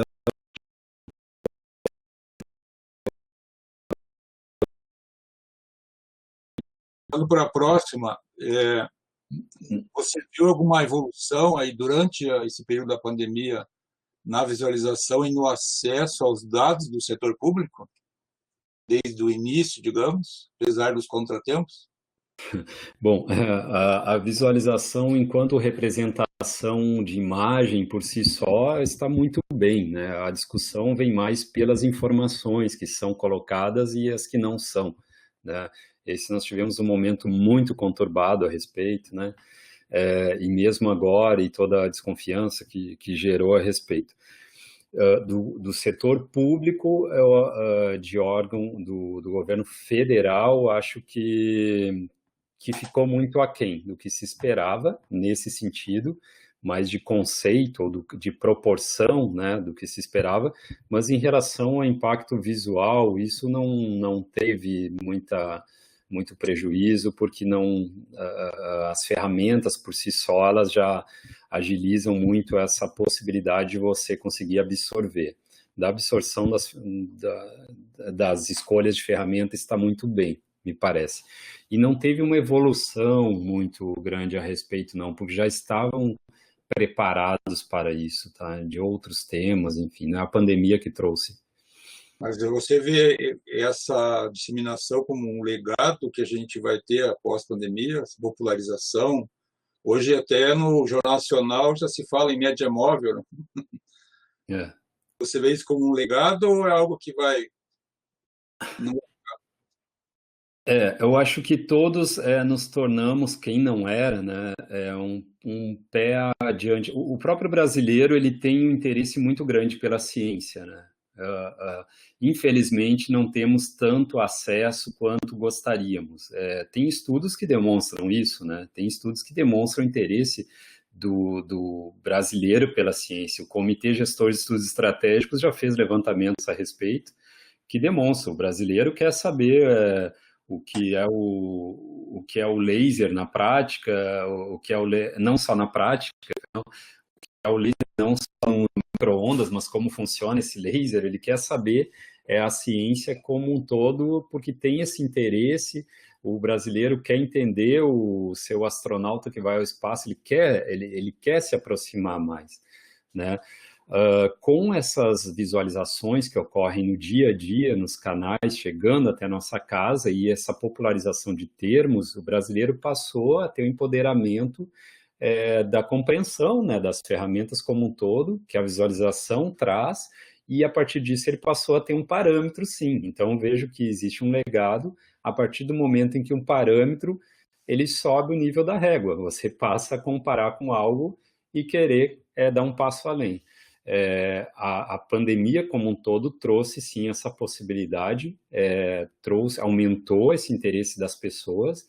A pandemia hoje, em poucos meses, ela coloca a compreensão das pessoas de uma alfabetização informacional imagética muito mais acessível do que era antes de tudo isso, tá? Porque é um contínuo de todo momento, né, a gente ter esse impacto, então é sim um legado.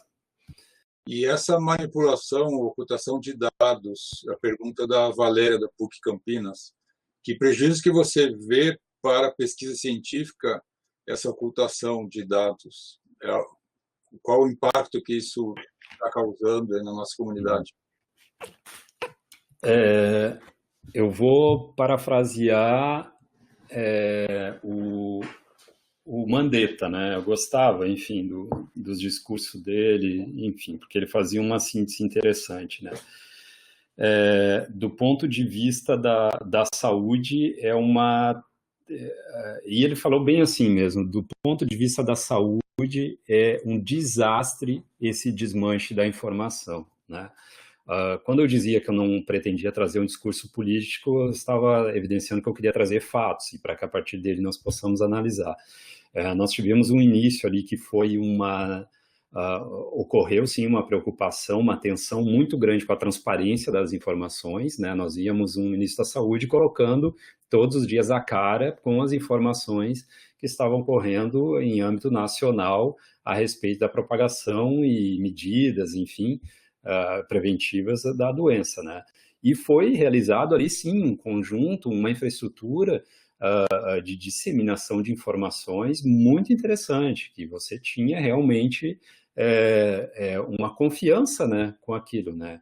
Era a cara sendo colocada, ocasionalmente uma pessoa que se expressava bem e com um conjunto de informações muito interessantes, né? Depois começou-se a ocorrer um desmanche, né? E por isso ele coloca essa frase, é uma tragédia esse desmanche da informação. O que aconteceu depois é o que a gente sabe, né? As informações recolhidas, logo não existe parâmetro para que você possa tomar decisões políticas. E nisso eu acho que cabe muito bem a palavra que ele diz, tragédia, o desmanche da informação.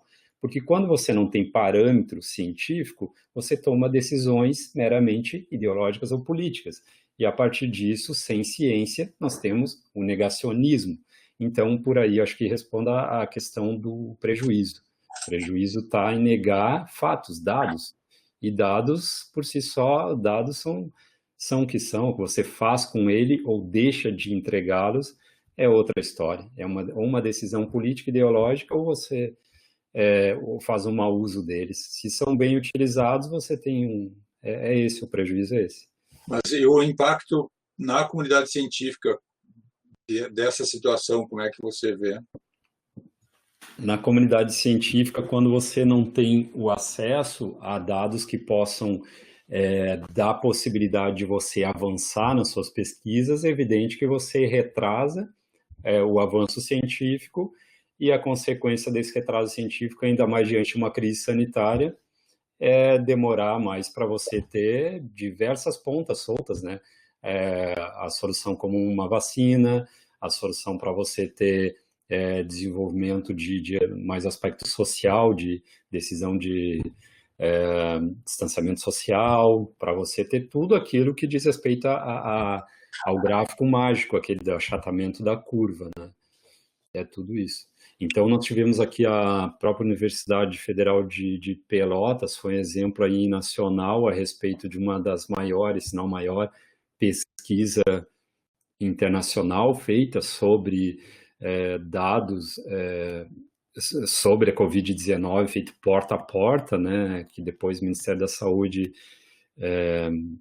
veio ameaçando cortar verba e isso foi adiante, enfim, tudo isso, né? Então, é isso. Se você não tem a possibilidade de avançar a ciência, a partir dela que você espera ter decisões certas, então eu acho que o prejuízo só soma. Eu ouvi outro dia de uma médica epidemiologista que o DataSUS ele é muito bom em coletar informações e muito ruim em distribuir informação. É uma base enorme de dados, né? Muito bem organizada. E aí te pergunto, os governos, de um modo geral, eles tendem a ter dificuldade nessa distribuição de informação, divulgação, publicização? Ou você acha que não? É uma questão pontual de um ou outro? Eu acho que as ferramentas estão postas, as soluções estão dadas, a vontade existe de vários agentes, dentre esses que eu coloquei ali nos agentes envolvidos a respeito da Covid-19, com boa vontade, pessoas que não estão recebendo para isso, outros que já recebem e redirecionam seu trabalho. Então, assim, o governo ou os governos, né, a gente passou a ter, de fato, uma federalização, né, passamos a ter repúblicas federativas, com a própria pandemia, que cada estado, com sua independência, tomando suas decisões próprias, sem um conjunto único nível de país, né? Isso atrapalhou muito. Eu acho que existe, sim, todas as possibilidades para que o governo passe a transmitir as informações de maneira adequada, seja qual for, seja governo regional ou governo federativo, né, o governo federal. Acontece que existe aí a questão política e ideológica e outras que daí a gente entra num debate de quem está fazendo bem ou mal, enfim, nesse sentido. Então, o que me levou a pensar isso é que hoje, quando a gente fala em governo aberto, ciência aberta, dados abertos, ainda são muitos temas de pesquisa, né? Na prática, a gente ainda está longe disso, não? Governo aberto existe, sim, existe do próprio governo federal iniciativas muito interessantes, tá? A sociedade civil caminha muito bem, o Brasil tem o governo aberto, iniciativas abertas, a ciência cidadã, de maneira muito evoluída, é um bom exemplo para o mundo, inclusive. Aqui nós temos aí uma convergência quando bate com a questão política, questão ideológica, e isso tem sido um entrave. No restante, nós temos aí muita coisa bacana para mostrar e condições para tal. Não tenho dúvida disso. Você comentou que as universidades, quase toda, a maioria, estão trabalhando muito ainda durante esse período, né? E os pesquisadores, aí te pergunto se devido à grande produção de dados, como você comentou, muitos pesquisadores tiveram, entre aspas, assim, uma certa pressa em publicar os seus primeiros resultados, né? E aí a gente está tendo uma moda, digamos assim, talvez a palavra errada, dessas publicações de pré-prints. Você enxerga isso ou não? Nós temos a iniciativa da Cielo, né? Colocou os pré-prints agora à disposição, ali é um bom parâmetro também para isso, né? Eu acho que ainda não entrou, mas é uma opinião ainda muito solta, né? Muito particular. Acho que o pré-print não entrou ainda como algo culturalmente aceito, digamos assim, na comunicação científica, pela mesma maneira que eu evidencio no que diz respeito aos dados científicos, né? Você tendo um pré-print à disposição da sociedade aberto para a comunidade científica visualizar antes da publicação, você está abrindo um resguardo que culturalmente, historicamente, acontece sobre a comunicação científica que o pesquisador faz, né? Nos dados científicos, isso ocorre quando o pesquisador resguarda seus dados porque pensa que a partir deles você vai ter N pesquisas, você disponibilizando eles, vão utilizar os seus dados e você vai perder uma oportunidade, digamos assim. Esse é um ponto lá dos pré-prints, talvez, que tenha um receio muito grande. Isso eu falo no âmbito da ciência da informação, eu não tenho propriedade para falar dos pré-prints como um todo, porque existe uma demanda muito mais acentuada na área da saúde, evidentemente pela emergência dos pré-prints, né? Você colocar à disposição e para a discussão que se gera em torno deles também, né?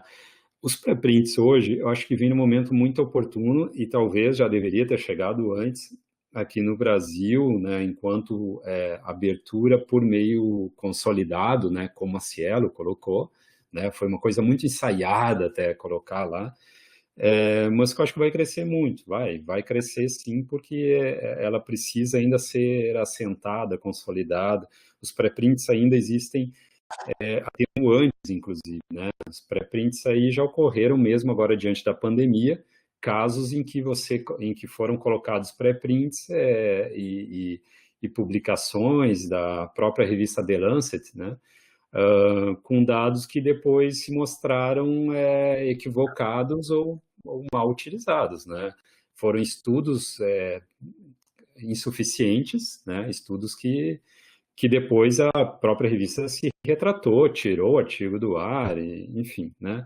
Então, o pré-print, ele traz, assim, essa possibilidade de você colocar na vitrine logo, só que você coloca na vitrine sem ter o conteúdo todo validado. Então, é uma faca de dois gumes, né? É algo que... É algo para ser consumido pela própria comunidade científica, né? Não para o público Exatamente. em geral, né? Nessa mesma linha, você vê alguma outra coisa, alguma outra iniciativa que incentive os autores a publicar os seus artigos mais rápidos, com a urgência que a pandemia está exigindo? A pergunta do Léo Brito. Sim. Para quem publica, sabe que existe um dilema aí de...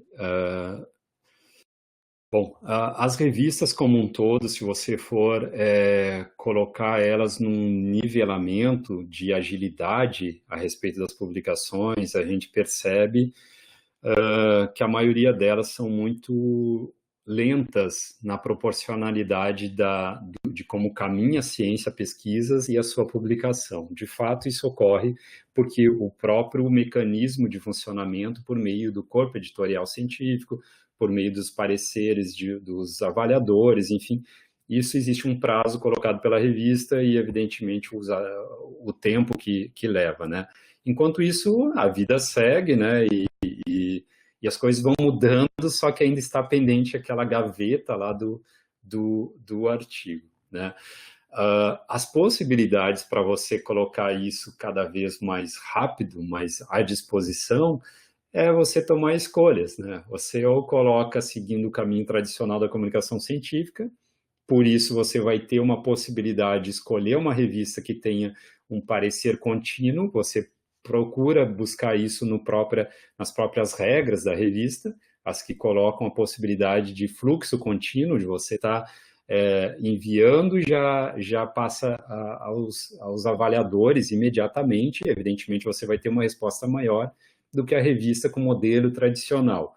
É um caminho.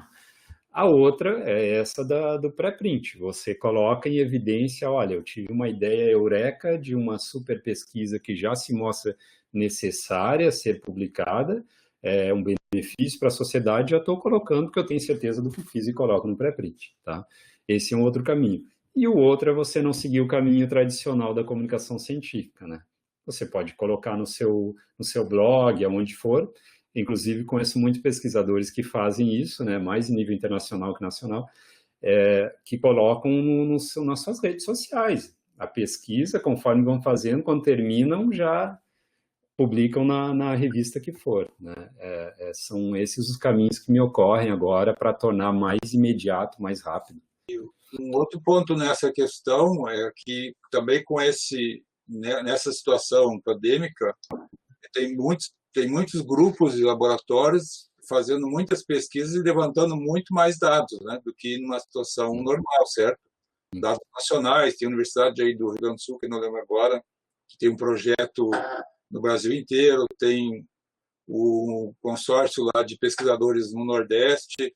Você viu algum movimento, né, no sentido de tornar esses dados já disponíveis, usando, por exemplo, repositórios de dados científicos? Sim, tem repositórios de dados científicos, nós temos aqui no Brasil, né, alguns já estão há algum tempo, sobre Covid-19, não sei se a pergunta vai diretamente. Diretamente na Covid-19. Tá, a Covid-19, sim. Nós temos aí dados sobre Covid-19 você pode pegar a própria Web of Science aqui por meio do portal de periódicos, CAPES, ali você tem dados consolidados muito interessantes que já permite a visualização, né? Você pega ali o conjunto de datasets e ele já mostra para você proporção de país, ano, temporal, enfim, ele já organiza aqueles dados para você, tá? você tem bancos de dados da Covid-19 internacionais que possibilitam você ter um acompanhamento, mas muitos deles estão no GitHub, lá você coloca,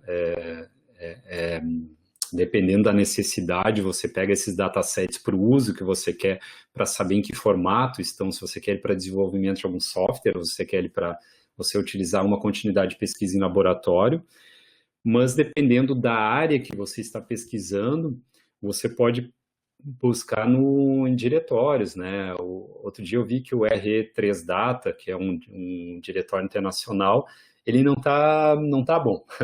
Deveria ser o modelo, mas para dados sobre Covid-19 ele não consegue ainda ter tanta rapidez quanto outros, né? Então, por isso o GitHub ele te permite ali você ter o que é atual mesmo e tal, né? Mas eu poderia depois passar aqui na continuidade uma lista, eu tenho uma lista, inclusive, de agregadores aí sobre Covid-19. No Brasil, a gente tem sim, mas como é sempre a questão internacional que agora se coloca diante da pandemia, se consolida mais fora, então eu recomendo outros agregadores. Mas tem bastante sobre Covid-19. Voltando um pouquinho aos dados abertos, a pergunta aqui da Rian, suponho que seja essa pronúncia, como melhorar o atual cenário em relação a dados abertos, garantindo uma divulgação mais responsável desses dados da pandemia? Eu acredito que ela está colocando mais como um desafio, né? Como é que você faria para melhorar mais, garantindo uma divulgação melhor dos dados da pandemia? Os dados, nem a visualização, somente os dados. Divulgação dos dados, né? Uma divulgação mais responsável dos dados abertos. Bom, cumprir a cartilha, né? Nós temos um governo que coloca os dados a partir de uma coleta regional. Você tem os dados oficiais vindo de instituições oficiais, digamos assim, né? Um posto de saúde é uma fonte oficial. A partir deles, se você tem um fluxo contínuo de captar esses dados desde um posto de saúde, pensando que é um ponto menor, até você chegar na prefeitura e você chegar até o governo federal, existe sim aí um mecanismo, um fluxo de dados para você criar um workflow necessário a disponibilizar esses dados. As ferramentas estão aí.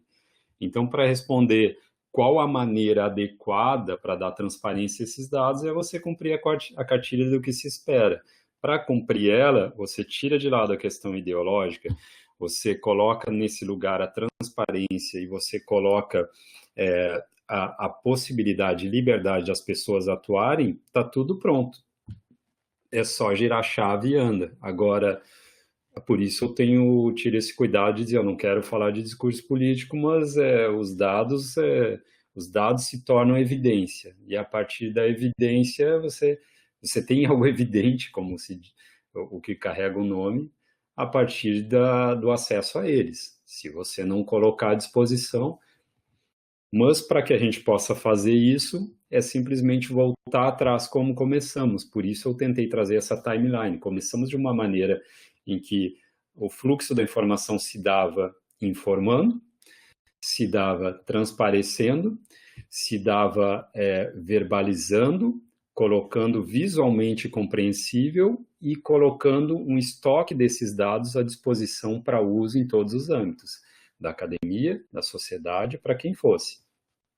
Tá? Se caminharmos dessa maneira, a gente tem aí a reutilização deles naquele conjunto que eu falava de uso, reutilização, para N possibilidades. Não existe muito mistério para fazer diferente. É simplesmente deixar ser feito. Eu acho que é mais por aí. Além dessa questão que você coloca, bem, tem também um problema tecnológico aí, né? A prefeitura, por exemplo, ela publica esses dados no site num arquivo PDF. Aí já que esse fluxo já nem acontece, né? E alguns governos estaduais também publicam em PDF. Sim. E aí você não consegue coletar nada, né?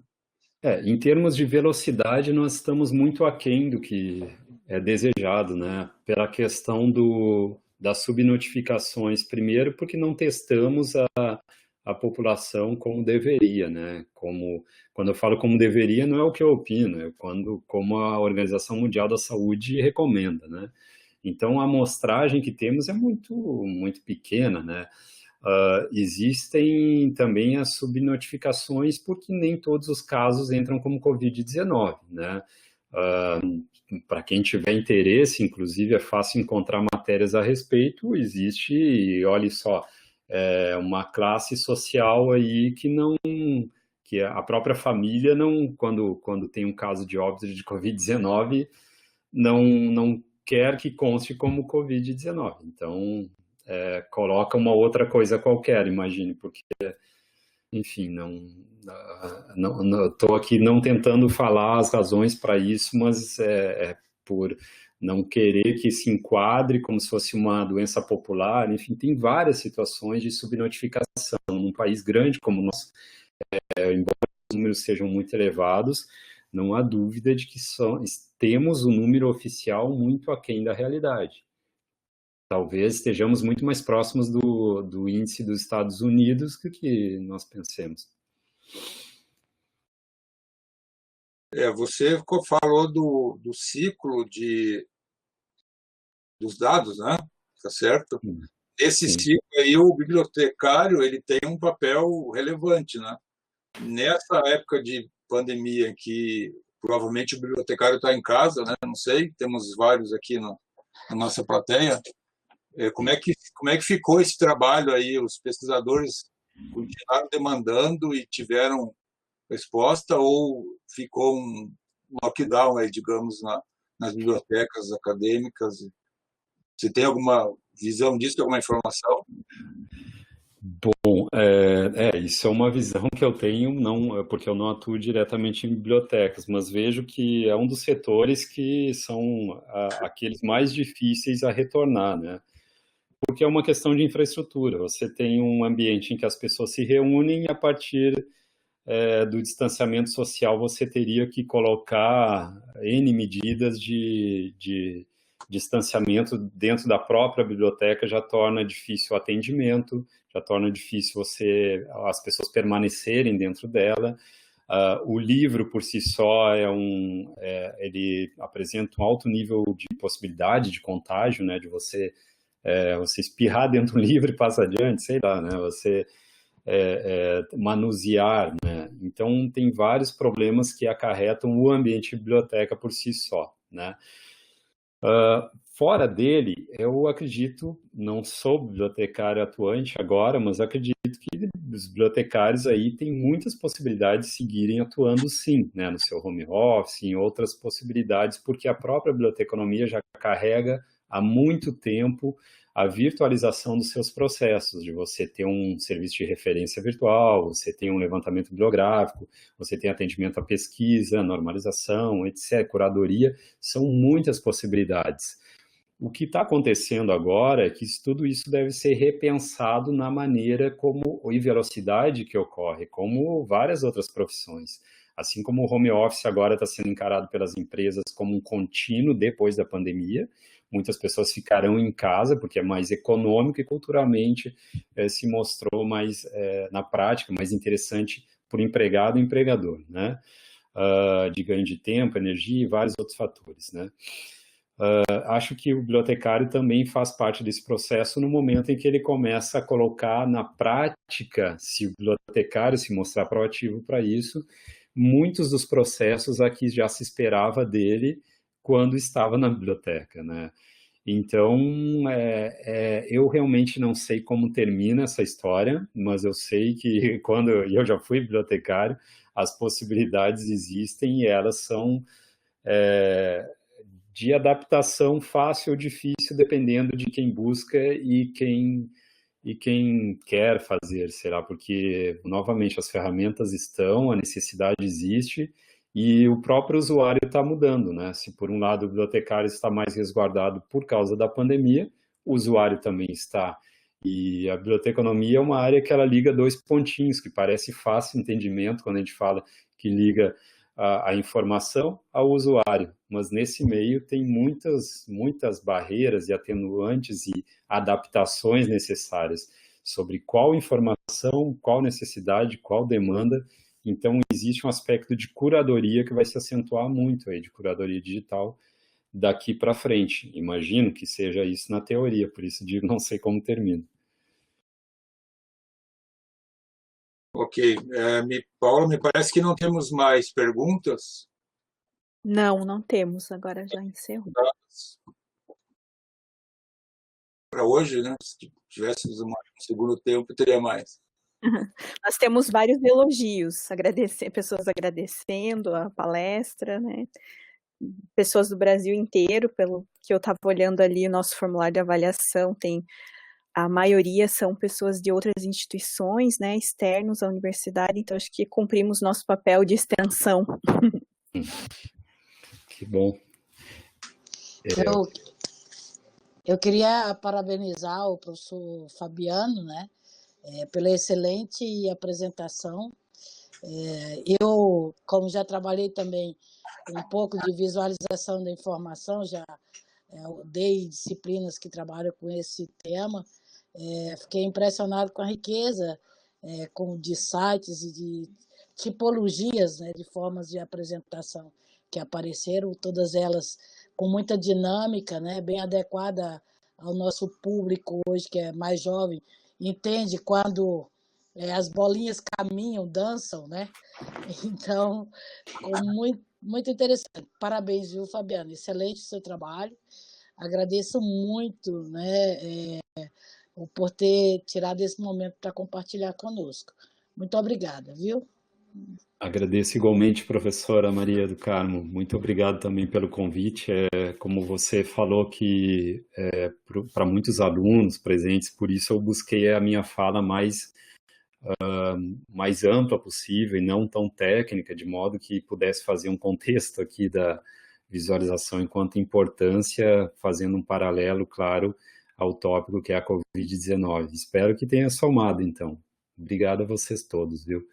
A Paula, a professora Maria do Carmo, o Ricardo, e fico com a porta aberta para sempre que for necessário, vocês podem acionar. Muito obrigada, Fabiano. Quero encerrar, então, agradecendo, né, muito a sua disponibilidade. A gente sabe que esse momento que para nós tem sido tão intenso, né, de trabalho e é um momento difícil muitas vezes. Agradeço pela tua disponibilidade de tempo, pela ótima palestra, tenho certeza que foi muito proveitosa para todos. Agradecer muito a todas as pessoas que participaram, né? Nós tivemos muitos inscritos e uma média de 100, 110 pessoas assistindo. A gravação vai ficar disponível também na página do programa. E eu só gostaria de reforçar com relação ao certificado. Eu disponibilizei aqui no chat, né, tanto no Facebook quanto aqui na plataforma da RNP, um link para o formulário de avaliação e que vai gerar um certificado que vai ser enviado por e-mail para todos os participantes. Então, a gente finaliza, né, esse evento e agradeço muito a presença de todos, em especial o Fabiano e o professor Ricardo também, né, por mediar as perguntas, trazer tantas reflexões para nós. Até uma próxima. Um abraço, Fabiano. Até